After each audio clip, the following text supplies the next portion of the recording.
여러분 안녕하세요. 오늘도 말씀으로 시작하면서 주의 말씀은 내 발의 등이요 내 길의 빛이니이다 그렇게 고백할 수 있는 그런 하루가 되기를 축복합니다. 오늘 본문은 창세기 9장의 말씀입니다. 제가 대표로 읽도록 하겠습니다. 하나님이 노아와 그 아들들에게 복을 주시며 그들에게 이르시되 생육하고 번성하여 땅에 충만하라. 땅의 모든 짐승과 공중의 모든 새와 땅에 기는 모든 것과 바다의 모든 물고기가 너희를 두려워하며 너희를 무서워하리니 이것들은 너희의 손에 붙였음이니라. 모든 산 동물은 너희의 먹을 것이 될지라 채소같이 내가 이것을 다 너희에게 주노라.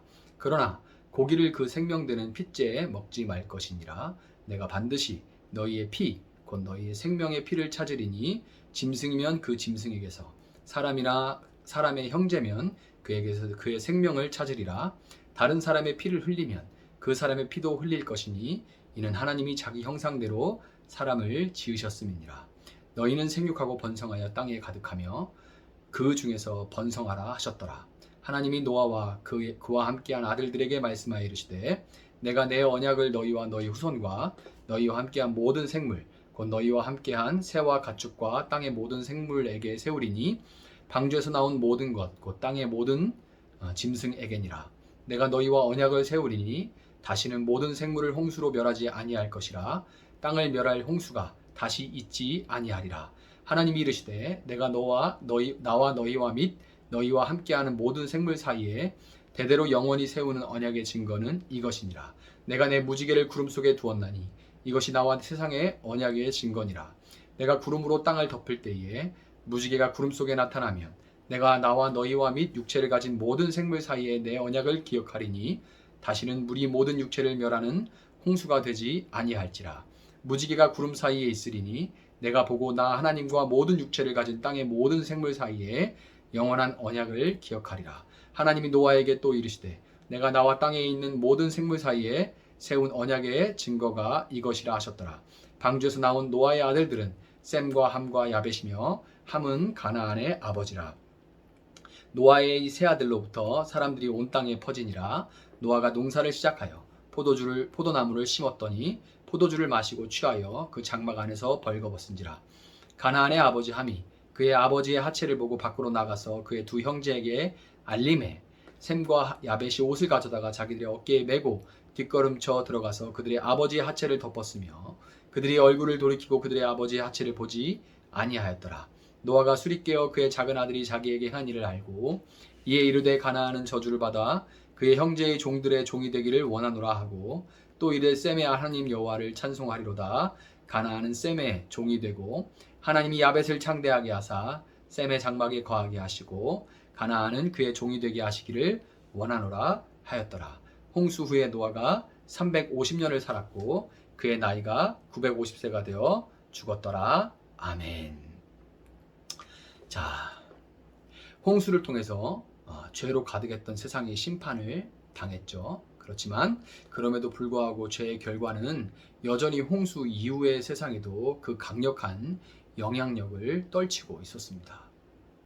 죄의 영향력 아래에서 하나님은 창세기 3장 15절에서 약속하신 여자의 후손이 올 때까지 단수라고 했죠. 그래서 궁극적으로는 예수님을 가리키는 겁니다. 여자의 후손이 올 때까지 역사를 이어나가야 되죠. 역사를 유지하기 위해서 노아와 그 아들들과 언약을 맺으시고 또한 지켜야 할 법들을 명령하셨습니다. 1절과 7절은 반복해서 생육하고 번성하여 땅에 충만하라 이렇게 명하시는 장면이 나와요. 1절과 7절에 반복됩니다. 1절과 7절 사이에 또 이렇게 떨어져 있는 문장이 반복되는 구조, 그 안에 어떤 내용들이 있고 반복되는 두 문장 사이에 내용들이 있는 이런 구조를 인클루지오, 마치 햄버거 이렇게 빵 두 개와 사이에 패티 있는 것처럼 이렇게 되어 있는 구조를 인클루지오라고 하는데요. 감싸고 있다 이런 뜻이에요. 반복되는 두 구절 사이의 내용들이 결국 반복되는 구조를 수행하기 위해 주어졌다는 것을 보여주는 겁니다. 그 내용이 결국 이 두 내용, 하나님 말씀 생육하고 번성하여 땅에 충만하라 이 내용을 강조하기 위해서 설명하기 위해서 가운데 내용이 있다는 것을 보여주는 거예요. 당시 고대 근동의 신들은 인구가 증가하는 것을 극도로 싫어했습니다. 왜냐하면 모든 문제가 바로 그 인구 과잉으로 인해 발생한다고 생각했기 때문이에요. 그래서 그 신들은 인구 증가를 막기 위해서 홍수를 일으키고 여자들을 불임 상태로 만들었을 뿐더러 유아 사망률을 높이기까지 합니다. 그렇지만 하나님은 인간의 생명 자체를 선으로 보시는데, 왜냐하면 인간은 바로 하나님의 형상이기 때문이에요. 2절에서 볼 수 있듯이 모든 짐승과 공중의 모든 새와 땅에 기는 모든 것과 바다의 모든 물고기는 이제 사람을 두려워하며 무서워하게 됩니다. 이전에 아담에게 거리낌 없이 다가왔던 평화의 관계는 깨어지고 둘 사이에 적대감이 생겨나게 된 거죠. 이런 세상에서 인간은 피조물의 두려움을 이용해서 그들을 착취하게 되고, 반대로 동물들도 인간을 해치고 피를 흘리게 만들 수가 있습니다. 하나님은 이렇게 타락한 세상 속에서 생명을 보호하고 번성하게 하기 위해서 고기를 핏째 먹지 말라는 것과 다른 사람의 피를 흘리지 못하게 그렇게 명령하십니다. 저주 아래 놓인 땅은 더 이상 풍성한 먹을거리를 제공하지 않기 때문에 고기를 허락하기는 하시지만, 그러나 핏째 먹지 말라고 하심으로써 생명을 주신 하나님을 경외하며 비록 평화의 관계가 깨졌다 할지라도 피조물을 돌보도록 하신 처음 명령에 순종하라고 하신 거예요. 자세히 설명할 수는 없지만 이 명령들을 우리가 생각해 볼 때 짐승들을 잔인하게 잔혹하게 죽이는 일에 믿는 자들이 동참할 수는 없는 것입니다. 자, 언약을 맺으시고 그 언약이 지속될 수 있도록 지켜야 할 법을 주셨지만, 하나님은 이미 인간은 그 언약을 지키지 못할 것을 알고 계시죠. 그것을 알고 계셨기에 사실 그 언약은 하나님께서 일방적으로 이어가시는 거예요. 하나님께서 일방적으로 이어가시는 것입니다. 하나님은 언약의 증표로 구름 속에다가 뭘 두시죠? 무지개를 두십니다.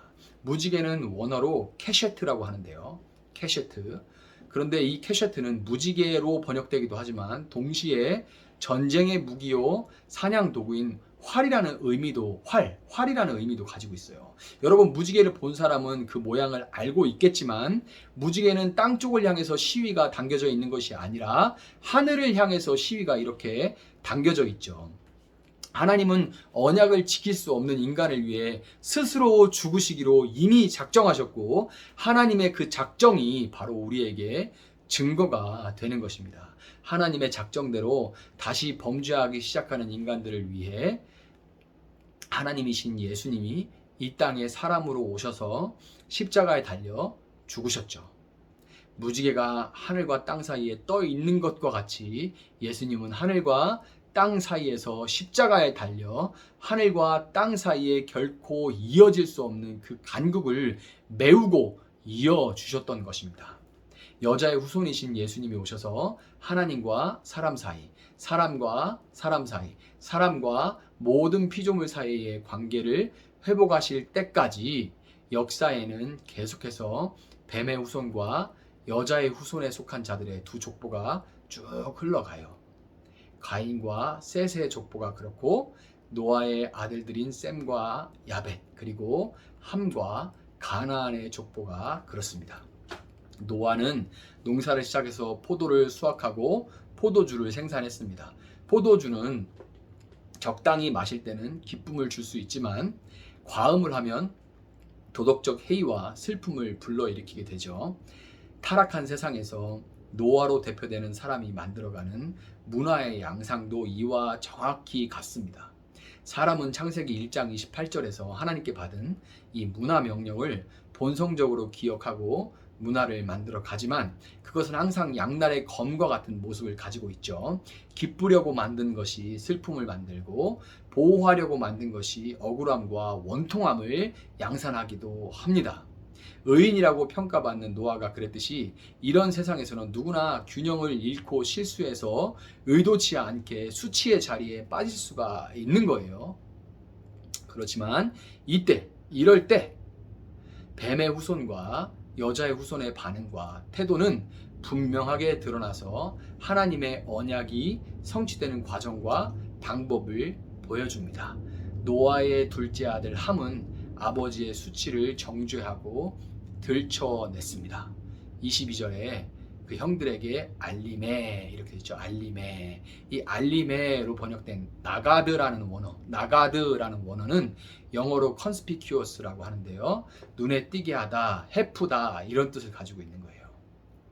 그냥 알린 게 아니죠. 리포트한 게 아니라 아주 까발리면서 놀리고 정죄했다는 얘기죠. 함이 가나안의 아비로 소개된 것은 그 아들 가나안의 함의 아버지 함의 이런 특성을 그대로 받아서 이스라엘에게 정복될 때까지 가나안을 죄로 물들였다는 것을 보여주는 거예요. 반면에 셈과 야벳은 아버지의 수치를 보지 않으려 애쓰고 더 나가서 그 수치를 가려줍니다. 뱀의 후손은 들추고 참소하는 마귀의 특성을 보여주고요. 여자의 후손은 용서하고 덮어주는 하나님의 속성을 보여주는 겁니다. 여러분, 우리는 노아의 자녀들을 통해 두 후손들의 특징을 보고 그를 통해 약속대로 여자의 후손으로 오셔서 이 땅을 구원하신 예수님의 성품을 미리 볼 수가 있습니다. 이와 마찬가지로 예수님을 믿고 그분의 족보에 속하게 되는 우리의 성품을 통해서 세상은 예수님을 보고 그 족보에 속하기를 원하게 되는 겁니다. 우리를 보고. 홍수를 통해 이 땅이 심판을 받은 것처럼 역사의 마지막에 온전한 심판이 반드시 있을 것이고, 하나님은 예수님의 십자가를 통해 그날까지 심판을 유예하셨습니다. 집행이 유예된 거예요. 마지막 그 심판의 날까지 사람들은 우리의 모습을 통해 예수님의 족보에 들어오게 됩니다. 하나님께서 노아의 입을 통해 셈과 야벳의 삶을 축복하신 그 축복을 기억하면서 오늘 나의 모습은 함의 모습에 더 가까운지, 셈과 야벳의 모습에 더 가까운지 깊이 성찰하면서 하루를 시작하시는 여러분들이 되시기를 주님의 이름으로 축복합니다. 제가 한번 먼저 기도하겠습니다. 사랑하신 하나님, 감사합니다. 오늘도 이렇게 말씀 주시고 이 말씀을 붙들고 하루를 시작할 수 있는 은혜를 주시니 감사합니다. 하나님, 우리가 무엇이 간데 하나님 우리를 불러주시고 택해주시고 우리를 통하여 세상 가운데 하나님을 드러내게 하시니 감사합니다.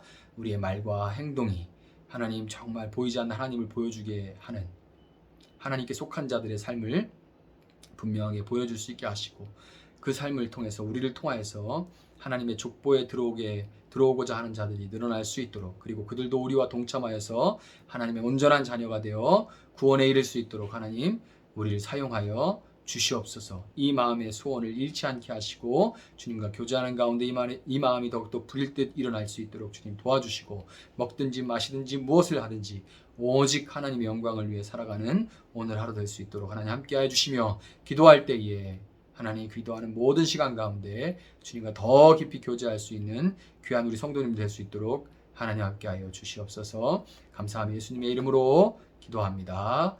아멘. 우리 말씀 붙들고 이어서 더욱 기도하겠습니다.